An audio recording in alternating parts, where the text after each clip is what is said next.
سلطان صلاح الدین ایوبی سیریز کی قسط نمبر 3 میں سب ناظرین کو خوش آمدید۔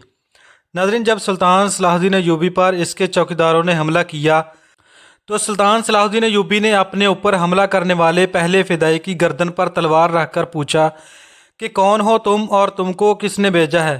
سلطان نے کہا کہ اگر تو سچ بولے گا تو میں تیری جان بخش دوں گا۔ اس نے کہا کہ وہ فدائی ہے، اس کو کمیش تکن نے بھیجا ہے۔ کمیش تکن الصالح کے قلعے کا ایک گورنر تھا۔ اصل واقعات اور سلطان صلاح الدین ایوبی کی کہانی کی طرف آنے سے پہلے یہ ضروری معلوم ہوتا ہے کہ ان واقعہ سے پہلے کے دور کو دیکھا جائے۔ سلطان صلاح الدین ایوبی کے نام، اس کی عظمت اور اس کے کارناموں سے مسلم اور غیر مسلم کون واقف نہیں ہے؟ ملت اسلامیہ تو سلطان صلاح الدین ایوبی کو بھول ہی نہیں سکتی۔ مسیحی دنیا بھی سلطان صلاح الدین ایوبی کو رہتی دنیا تک یاد رکھے گی، کیونکہ سلطان صلاح الدین ایوبی صلیبی جنگوں اور صلیبیوں کے دور حکومت میں ایک مسلمان شیر تھا جس نے صلیبیوں کو ہزاروں زخم دیے۔ ہم آپ کو ایسے واقعات سنانے جا رہے ہیں جن کی وسعت کے لیے تاریخ کا دامن بہت ہی چھوٹا پڑ جاتا ہے۔ تاریخ نے صرف سلطان صلاح الدین ایوبی کے کارنامے ہی محفوظ کیے ہیں، جبکہ اس کے خلاف ہکنے والی سازشوں اور ریشہ دوانیوں کو بہت کم بیان کیا گیا ہے، کیونکہ سلطان صلاح الدین ایوبی کی زندگی کے سامنے تاریخ بہت کم پڑ جاتی ہے۔ سلطان صلاح الدین ایوبی کی شہرت و عظمت کو داغدار بنانے کے لیے ایسی ایسی لڑکیاں بار بار استعمال کی گئیں جن کا حسن طلسماتی تھا۔ تاریخ اسلام کا یہ حقیقی واقعہ 23 مارچ 1169 کے روز سے شروع ہوتا ہے، جب سلطان صلاح الدین ایوبی کو مصر کا وائسرائے اور فوج کا کمانڈر ان چیف بنایا گیا۔ اسے اتنا بڑا رتبہ اس لیے دیا گیا کہ وہ حکمرانوں کے گھروں کا نونہال تھا، اور دوسرا اس لیے کہ اوائل عمری میں ہی وہ فن حرب و ضرب کا ماہر ہو گیا تھا۔ سپہ گری اس نے ورثے میں پائی تھی۔ سلطان صلاح الدین ایوبی کے نزدیک حکمرانی بادشاہی نہیں بلکہ قوم کی عظمت اور فلاح و بہبود کا نام تھا۔ اس کا جب شعور بیدار ہوا تو پہلی خلش یہی محسوس کی کہ مسلمان حکمرانوں میں نہ صرف یہ کہ اتحاد ہی نہیں ہے بلکہ وہ ایک دوسرے کی مدد کرنے سے بھی گریز کرتے تھے۔ وہ عیاش ہو گئے تھے۔ شراب اور عورت نے جہاں ان کی زندگی رنگین بنا دی تھی، وہاں عالم اسلام اور اس عظیم مذہب کا مستقبل تاریخ ہو گیا تھا۔ ان امیروں، حکمرانوں اور رئیسوں کے حرم غیر مسلم لڑکیوں سے بھرے رہتے تھے۔ زیادہ تر لڑکیاں یہودی اور عیسائی تھیں جن کو خاص تربیت دے کر ان حرموں میں داخل کیا گیا تھا۔ غیر معمولی حسن اور اداکاری میں کمال رکھنے والی یہ لڑکیاں مسلمان حکمرانوں اور سربراہوں کے کردار اور قومی جذبے کو دیمک کی طرح چاٹ رہی تھیں۔ اس کا نتیجہ یہ تھا کہ صلیبی جنگ میں فرینک خاص طور پر قابل ذکر ہے، مسلمانوں کی سلطنتوں کو ٹکڑے کر کے ہڑپ کرتے جا رہے تھے، اور بعض مسلمان تو شاہ فرینک کو سالانہ ٹیکس اور جزیہ بھی دیتے تھے، جس کی مثال گنڈا ٹیکس کی سی تھی۔ صلیبی اپنے جنگی قوت کے رعب اور چھوٹے چھوٹے حملوں سے مسلمان حکمرانوں کو ڈراتے رہتے، کچھ علاقوں پر قبضہ کرتے، ٹیکس اور تاوان وصول کرتے۔ ان کا مقصد یہ تھا کہ آہستہ آہستہ دنیا اسلام کو ہڑپ کر لیا جائے۔ مسلمان گورنر اور سردار رایا کا خون چوس کر صلیبیوں کو ٹیکس دیتے رہتے، اور ان کا مقصد یہ تھا کہ بس ان کی عیش و عشرت میں خلل نہیں آنا چاہیے۔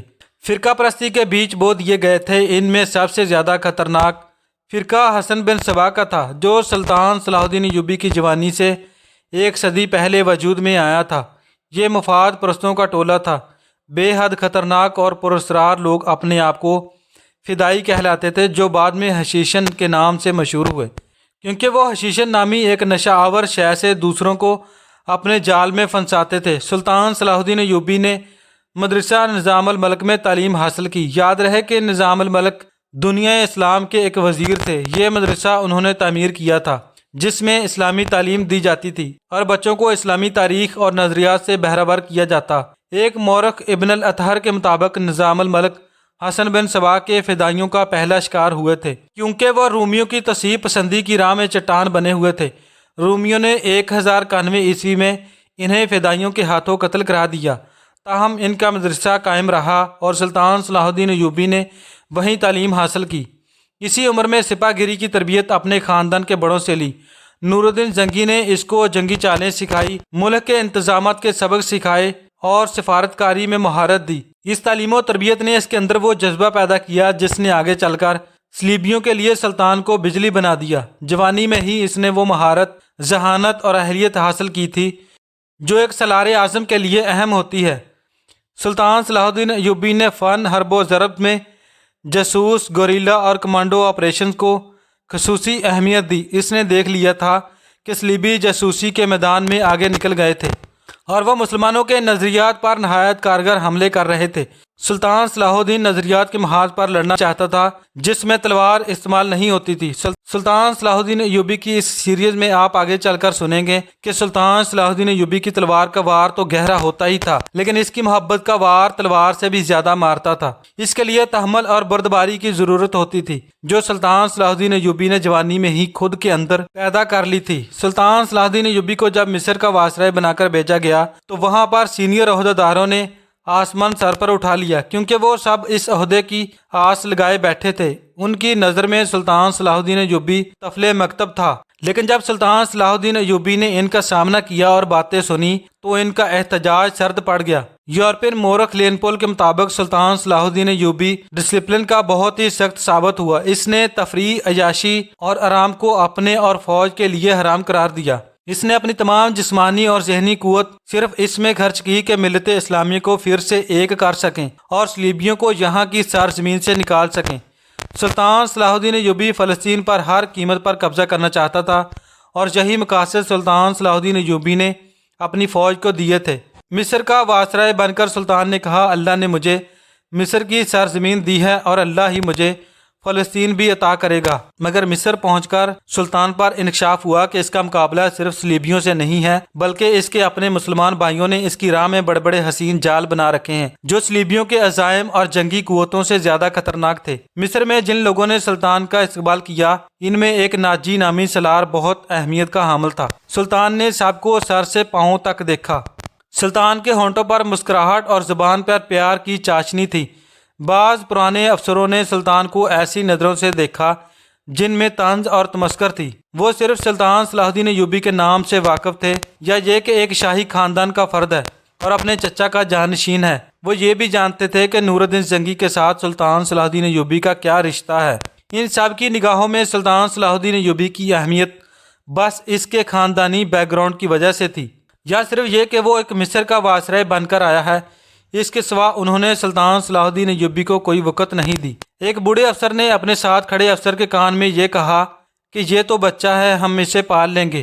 وہ استقبال کرنے والی اس ہجوم میں بچہ لگ رہا تھا، البتہ جب وہ ناجی کے سامنے ہاتھ ملانے کے لیے رکا تو اس کے چہرے پر تبدیلی آ گئی۔ وہ ناجی سے ہاتھ ملانا چاہتا تھا، لیکن ناجی جو اس کے باپ کی عمر کا تھا سب سے پہلے درباری خوشامدیوں کی طرح جھکا، پھر ایوبی سے بغل گیر ہو گیا۔ اس نے ایوبی کی پیشانی کو چوم کر کہا، میرے خون کا آخری قطرہ بھی آپ کی حفاظت کے لیے ہوگا، آپ میرے پاس زنگی کی امانت ہیں۔ سلطان صلاح الدین نے کہا، میری جان عظمت اسلام سے زیادہ قیمتی نہیں، محترم اپنے خون کا ایک ایک قطرہ سنبھال کر رکھیں، صلیبی سیاہ گٹاؤں کی طرح چھا رہے ہیں۔ ناجی اس کے جواب میں مسکرایا جیسے سلطان نے کوئی لطیفہ سنایا ہو۔ سلطان صلاح الدین ایوبی اس تجربہ کار سالار کی مسکراہٹ کو غالباً نہیں سمجھ سکا۔ ناجی فاطمی خلافت کا سالار تھا۔ وہ مصر میں باڈی گارڈ کا کمانڈر ان چیف تھا جس کی نفری 50,000 تھی اور ساری کی ساری نفری سوڈانی تھی۔ یہ فوج اس وقت کے جدید ہتھیاروں سے لیس تھی اور یہی فوج ناجی کا ہتھیار بن گئی تھی جس کے زور پر ناجی بے تاج بادشاہ بن گیا تھا۔ وہ سازشوں اور مفاد پرستوں کا دور تھا۔ اسلامی دنیا کی مرکزیت ختم ہو گئی تھی۔ صلیبیوں کی بھی نہایت دلکش تخریب کاریاں شروع تھی۔ زر پرستی اور تیش کا دور دورہ تھا۔ جس کے پاس ذرا سی بھی طاقت تھی وہ اس کو دولت اور اقتدار کے لیے استعمال کرتا تھا۔ سوڈانی باڈی گارڈ فوج کا کمانڈر ناجی مصر میں حکمرانوں اور دیگر سربراہوں کے لیے دہشت بنا ہوا تھا۔ اللہ نے اس کو سازش اور ساز دماغ دیا تھا۔ ناجی کو اس دور کا بادشاہ ساز کہا جاتا تھا۔ وہ بنانے اور بگاڑنے میں خصوصی مہارت رکھتا تھا۔ اس نے سلطان صلاح الدین ایوبی کو دیکھا تو اس کے چہرے پر ایسی مسکراہٹ آئی جیسے ایک کمزور اور خفیف بیڑ کو دیکھ کر ایک بیڑیے کے دانت نکل آتے ہیں۔ سلطان صلاح الدین ایوبی اس زہر کنندہ مسکراہٹ کو سمجھ نہ سکا۔ سلطان صلاح الدین ایوبی کے لیے سب سے زیادہ اہم ناجی ہی تھا، کیونکہ وہ 50,000 باڈی گارڈ کا کمانڈر تھا اور سلطان صلاح الدین ایوبی کو فوج کی بہت اشد ضرورت تھی۔ سلطان صلاح الدین ایوبی سے کہا گیا کہ حضور بڑی لمبی مسافت سے تشریف لائے ہیں، پہلے آرام کر لیں۔ تو سلطان صلاح الدین ایوبی نے کہا میرے سر پر جو دستار رکھی گئی ہے میں اس کے لائق نہ تھا، اس دستار نے میری نیند اور آرام ختم کر دی ہے، کیا آپ حضرات مجھے اس چھت کے نیچے لے کر نہیں جائیں گے جس کے نیچے میرے فرائض میرا انتظار کر رہے ہیں؟ اس کے نائب نے پوچھا کیا حضور کام سے پہلے کچھ کھانا پسند کریں گے؟ سلطان صلاح الدین ایوبی نے کچھ سوچا اور اس کے ساتھ چل پڑا۔ لمبے قد والے باڈی گارڈز اس عمارت کے سامنے 2 رویہ دیوار بن کر کھڑے تھے جس میں کھانے کا انتظام کیا گیا تھا۔ سلطان صلاح الدین ایوبی نے فوجیوں کے قد اور ہتھیار دیکھے تو اس کے چہرے پر رونق آ گئی، لیکن دروازے میں قدم رکھتے ہی یہ رونق ختم ہو گئی۔ وہاں 4 نوجوان لڑکیاں جن کے جسموں میں ظاہر شکن لچک اور شانوں پر بکھرے ہوئے ریشمی بالوں میں قدرت کا حسن سمویا ہوا تھا، ہاتھوں میں پھولوں کی پتیوں سے بھری ہوئی ٹوکریاں لیے کھڑی تھیں۔ انہوں نے سلطان صلاح الدین ایوبی کے قدموں میں پتیاں پھینکنا شروع کی اور اس کے ساتھ دف کی تال پر طاؤس و رباب اور نغمے ابھرے۔ سلطان صلاح الدین ایوبی نے راستے میں پھولوں کی پتیاں دیکھ کر قدم پیچھے کر لیے۔ ناجی اور اس کا نائب سلطان صلاح الدین ایوبی کے بائیں دائیں تھے، وہ دونوں جھک گئے اور سلطان صلاح الدین ایوبی کو آگے بڑھنے کی دعوت دی۔ یہ وہ انداز تھا جو مغلوں نے ہندوستان میں رائج کیا تھا۔ سلطان صلاح الدین ایوبی پھولوں کی پتیاں مسلنے نہیں آیا۔ ایوبی نے ایسی مسکراہٹ سے کہا جو لوگوں نے بہت ہی کم کسی کے ہونٹوں پر دیکھی تھی۔ ناجی نے کہا کہ ہم حضور کے قدموں میں آسمان سے تارے بھی نوچ کر بچھا سکتے ہیں۔ سلطان صلاح الدین ایوبی نے کہا اگر میری راہ میں کچھ بچھانا ہی چاہتے ہو تو ایک ہی چیز ہے جو مجھے بہت بھاتی ہے۔ ناجی کے نائب نے سلطان سے کہا آپ حکم دیں، وہ کون سی چیز ہے جو آپ کے دل کو بھاتی ہے؟ سلطان صلاح الدین ایوبی نے مسکرا کر کہا کہ صلیبیوں کی لاشیں، مگر جلد ہی یہ مسکراہٹ ختم ہو گئی۔ اس کی آنکھوں سے شعلے نکلنے لگے۔ اس نے دھیمی آواز میں کہا جس میں غضب اور عتاب چھپا ہوا تھا، مسلمانوں کی زندگی پھولوں کی سیج نہیں، جانتے نہیں ہو صلیبی سلطنت ملت اسلامیہ کو دیمک کی طرح کھا رہی ہے، اور جانتے ہو کہ وہ کیوں کامیاب ہو رہے ہیں؟ صرف اس لیے کہ ہم نے پھولوں کی پتیوں پر چلنا شروع کر دیا ہے۔ ہم نے اپنی بچیوں کو ننگا کر کے ان کی عظمتیں روند ڈالیں۔